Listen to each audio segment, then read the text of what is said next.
জার্মানির প্রতিরক্ষা মন্ত্রী বরিস পিস্টোরিয়াস বলেছেন, নির্বাচনকে সামনে রেখে রাশিয়ার সম্ভাব্য হাইব্রিড আক্রমণের জবাব দিতে বার্লিনকে অবশ্যই প্রস্তুত থাকতে হবে।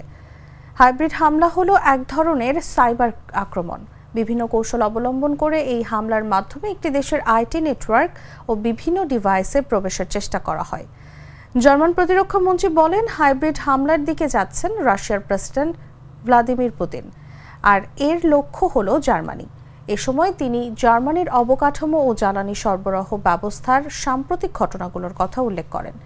এর মধ্যে রয়েছে নর্থ সি ও বাল্টিক সির ঘটনা, যার জন্য রাশিয়াকে দায়ী করা হয়। তার মতে, জার্মান সমাজকে বিভক্ত করতে ক্রেমলিনপন্থী গোষ্ঠীগুলো সামাজিক যোগাযোগ মাধ্যমে ভুয়া তথ্য ছড়িয়ে দিতে পারে। এর ফলে ডানপন্থী ও জনপ্রিয়তা পাওয়া দলগুলো লাভবান হবে।